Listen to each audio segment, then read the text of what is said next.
Halo, sahabat Hope Edu semuanya, kembali berjumpa lagi. Kita akan melanjutkan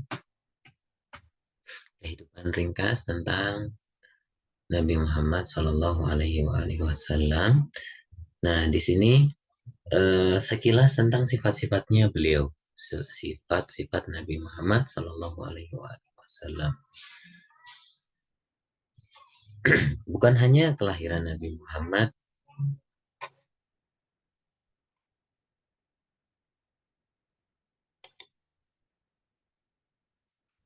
bukan hanya kelahiran beliau yang terjadi keanehan, keunikan, atau hal-hal yang agak berbeda terjadi seperti matinya api di api abadi di Iran atau runtuhnya pilar-pilar dan semacamnya. Bahkan perjalanan beliau ketika masih kecil juga memiliki kelebihan yang berbeda dibandingkan teman-teman sebaya dan anak-anak seusia beliau.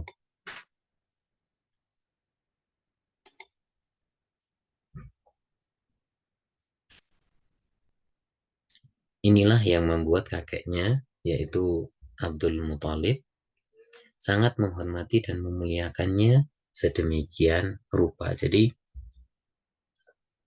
kakek beliau itu spesial, memperlakukan Nabi Muhammad itu dengan sangat spesial. Karena kekhususan, karena sifatnya, karena akhlaknya yang dimiliki oleh Nabi Muhammad sejak kecil. Ada juga yang memperlakukan istimewa, yaitu Abu Thalib, pamannya.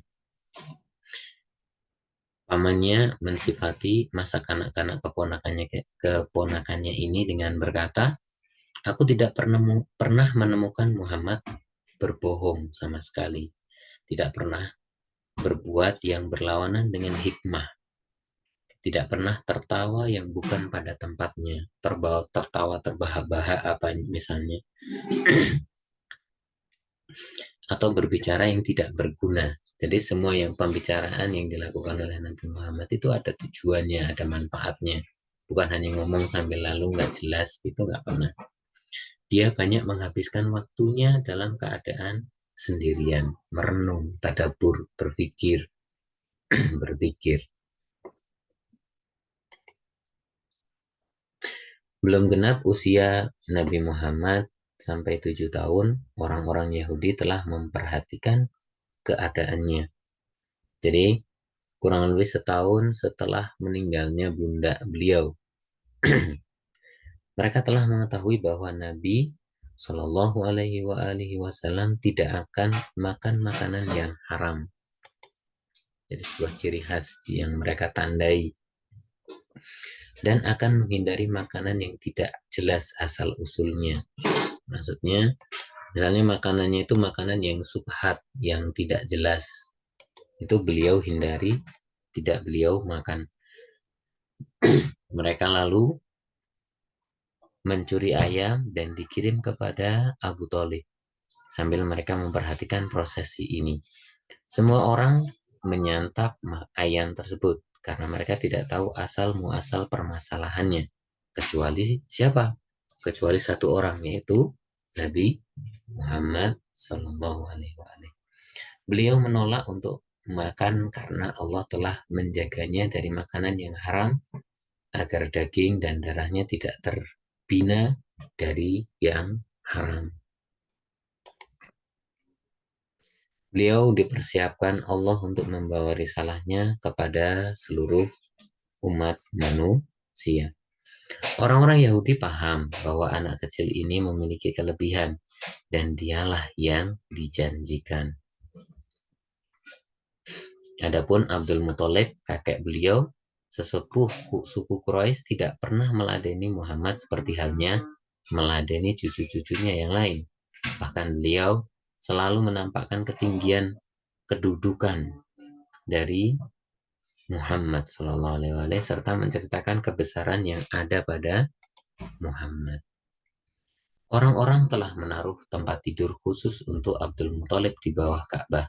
Semua anak-anaknya duduk di sekelilingnya demi menghormati ayah mereka. Kewibawaan orang tua ini telah menghalangi mereka untuk mendekat kepadanya kecuali anak kecil yang bernama Muhammad.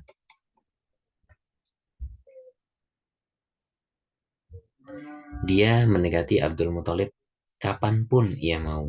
Kadang-kadang ia telah mendahului kakeknya dan duduk di tempat duduknya. Jadi spesial banget Nabi Muhammad itu. Paman-pamannya berusaha untuk mencegahnya. Spontan Abdul Muthalib menghentikan mereka dan berkata, biarkan cucuku. Demi Allah, dia memiliki kelebihan yang amat agung.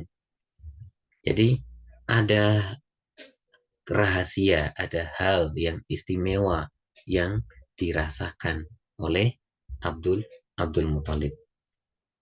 Sehingga dia sampai berkata seperti itu. Disinilah Muhammad tertarik untuk berbicara bersama Abdul Muthalib, pemimpin Mekah dan tokoh terbesar saat itu. Jadi Abdul Muthalib itu orang luar biasa dan dianggap spesial oleh masyarakat waktu itu. Jadi disegani.